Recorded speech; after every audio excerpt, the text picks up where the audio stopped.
Thank you for watching our video. Please give us a big like, subscribe to our channel for new videos every day with amazing cars. Leave us your opinion in the comment section on the video. Thank you. I don't like yams. There's nothing you or my sweet potato fries loving wife can do about that fact. I recently ate a meatball made from pig kidneys, lungs, stomach, and liver, paired with some mashed rutabaga. Delicious. But yams? Yuck. They taste like pith, mush, sadness, and paste. I do not like them. I am aware that others do actually enjoy that vapid, nothing burger yummy taste, but you can't change my mind. The end. I mention my yam animus because there are certain cars I don't like. Without unnecessarily sticking it to other manufacturers, I'll just name two BMWs I don't care for. The current G35 series and the previous Gen F10 M5. Let's start with the car the Bavarians no longer make. Although quick, the last M5 was dynamically identical to driving a bank vault with the speedometer constantly pegged at 100 miles per hour. Corpses traditionally have more feeling. Plus, although that humdinger of a 4.4-liter twin-turbo V8 made copious amounts of power, 550 to 575 horses, depending on the tune, you couldn't hear a feedback of it. Why? Well, the last Gen 5 series was made from the same parts that underpin not only the larger and heavier 7 series but also the much bigger and fatter Rolls-Royce Ghost. So dull was that F10 M5 that the engineers, rightly, felt the need to pipe and fake engine noise through the speakers. Vroom, vroom, as it were. Then there's the new 5 series. Not a fan. I've driven plenty of them, too, 530i, 530e, 540i, and the M550i. Forget about the derivative looks, behind the times interiors, and yam-like, ahem, steering. There's nothing about any G30 that would allow you to jibe your behind-the-wheel experience with BMW's shop-worn but still fantastic tagline, the ultimate driving machine. Honestly, I prefer the new Honda Accord, and I've said so repeatedly both in public and private. I don't like those cars. So I had no hope for the new M5. The confusingly coded F90 M5 wouldn't drive anywhere as great as a near-flawless C39 version or be a high-speed bang burner like the glorious, unappreciated in its time, V10 powered E60. The new M5 wouldn't even sport the sinister looks of the OG super sedan, the E28. No, this model is an aesthetic rehash of the mild-looking E34 version, a sleeper if there ever was one, and would obviously drive like a slightly 600 horsepower, but really 592 horsepower, more powerful F80 M5, right? After all, the new M5 had gone all-wheel drive. I mean, if that's not sacrilege, what is? However, after the X5M and X6M, is there really such a thing as sacrilege? Also, gone are both the manual transmission and the dual clutch. Instead, we get an 8-speed automatic. Just like a Toyota minivan. My hate was gearing up. I first heard that my assumptions were wrong after talking to road test editor Chris Walton, who went on the M5's launch and actually had driven the car. He more than liked it. The BMW M5 is once again completely bonkers, hair on fire great in its current F90 form, he said. It's once again the proverbial ballerina bodybuilder able to balance on one toe while holding a 2-ton weight over its head with one hand behind its back. I also spoke with my Ignition and Had To head co-host, Automobile's Jethro Bovingdon. He too had nothing but nice things to say about the F90. I'm often, loudly, wrong, but could my assumptions be this far off base? As soon as schedules permitted, I hopped in our white M5 tester and headed straight up my own personal test track, 6 miles from my house, Angeles Crest. A couple of the negatives I'd anticipated were there. The engine's still muted. On the F10 version, BMW seemed to be faking the sound of the V10 from the E60. On the F90, the soundtrack has been dropped and active, much more of a V8 baritone than what sounded like a V10 before. But it's still phony and psychically annoying. Also, I'm not sure how or why, but the three-way adjustable steering feel is bad. Comfort is better than Sport, which in turn is better than Sport Plus. Yes, I tried all three modes in both AWD and RWD. You can do that, and although the car is more pleasant with two wheels being driven than four, the new M5 just doesn't feel great when turning the wheel. I don't know what else to say. But you know what? I was having fun.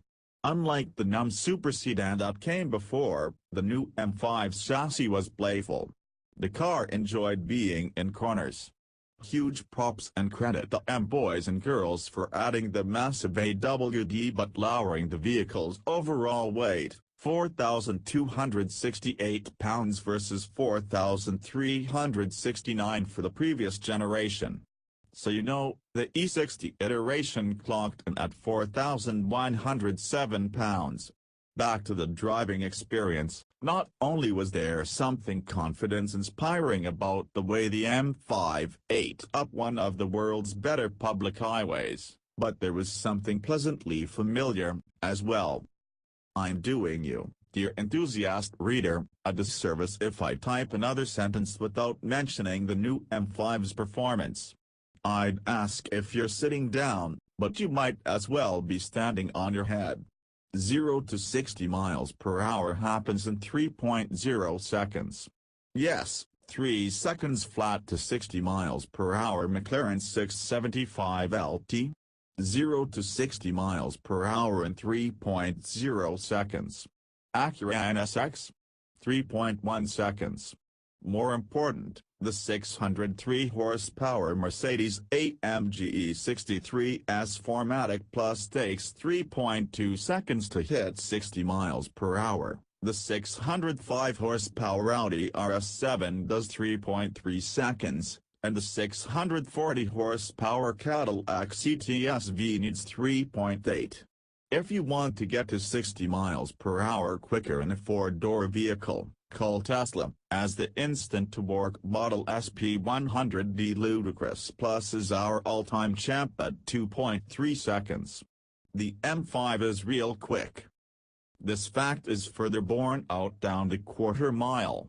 A Ferrari Enzo and the 2017 Nissan GT-R Nismo both rip up the quarter in 11.0 seconds. The BMW M5, like the 991.1 Porsche GT3 RS, Carrera GT, Ferrari 458 Italia, and AMG SLS Black Series, is slower, all needing 11.1 seconds to go 1,320 feet. Corvette Z06. 11.2 seconds. That's just plumb wacky. Are you not impressed? Also, the BMW's ridiculous numbers aren't just the result of AWD grip during the launch.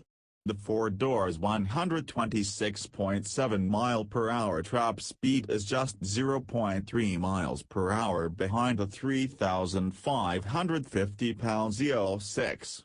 Please note, out here in the Golden State, we're, stupidly, pointlessly, frustratingly, running our tests on 91 octane premium, not 93, so in many other places, the M5 will be even quicker.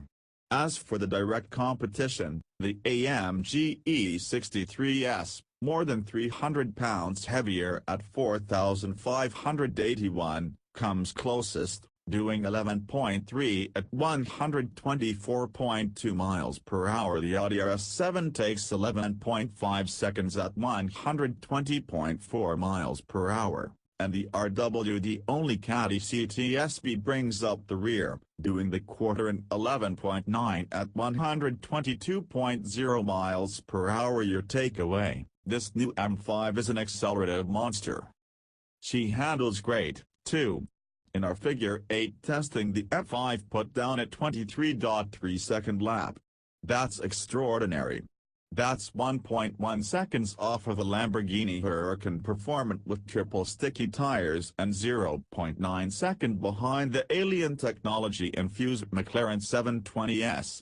As for the direct competition, the E63S does at 23.6, the RS7 lays down at 24.6, and the CTS-V is good for a 24.2.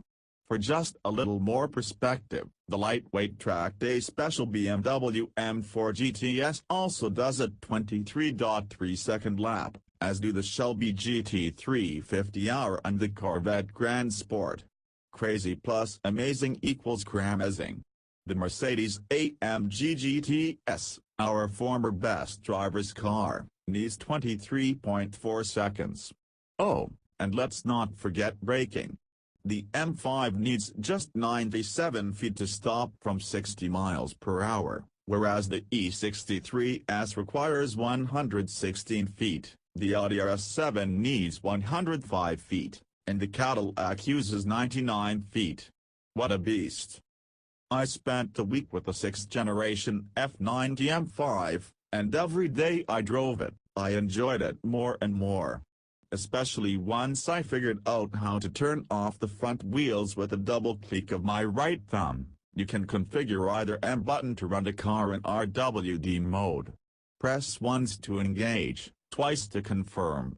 This is worlds better than the secret cheat code. Activate race mode, turn the traction control all the way off, put the transmission in manual, foot on brake, pull both paddles towards you. AMG forces you to perform each and every time you'd like your car to be in rear-wheel drive. Curiously, both the AMG and the F5 require you to have all safety systems totally off when only two wheels are being powered. Not sure why that is, and it seems counterintuitive. Like with the AMG, I prefer driving the M5 around in RWD. World-beating acceleration numbers be damned. Not only was I learning to like the car more and more with each passing day, but that creeping sense of familiarity from earlier in the week was also back. I'd experienced a machine like this before. Then it rained, and I decided to leave the car in AWD and put the engine, transmission, and suspension in Sport or Sport Plus. Aha! I know where I'd driven this before, BMW's own heretic, the X6M, that lovable brute, the muddy thing that both degraded and emboldened the M division, the vehicle that upon sighting most enthusiasts claim to hate but once driven secretly yearned to own. I realized I was rolling around a slick Los Angeles in the 1,000-pound lighter sedan version of the X6M and I liked it. Fancy that. Conclusion: for pure driving thrills in the just over 2-ton sedan class, I still believe I'd prefer the purer, more focused Cadillac CTS-V. But without driving the two cars back-to-back on the same day on the same road, it's hard to say for certain. Call it a hunch. I can say that compared to E63 or RS7, BMW's got 'em licked not just in terms of performance but also in terms of driving pleasure. I think what I'm most shocked about is that this F90 M5 shares a platform with all the other G35 series that I've driven, and it is superior to the point that the car honestly doesn't feel related. No, it's not an E39 M5. Want a new one of those? Maybe some Chevy dealer still has a recently discontinued SS lying around. Also no, this big beast is not the deceptively great F1 engine D60. But you know what? The wallflower-looking F90 does indeed rock. More important, unlike the last version, I say this M5 is worthy of the badge. Future performance icon? Just maybe. Although maybe I'm just getting soft. Maybe I've been seduced by the F90's crazy numbers. Last night I tried one of my wife's sweet potato fries. Nope. I still hate yams. Thank you for watching our video. Please give us a big like, subscribe to our channel for new videos every day with amazing cars. Leave us your opinion in the comment section on the video. Thank you.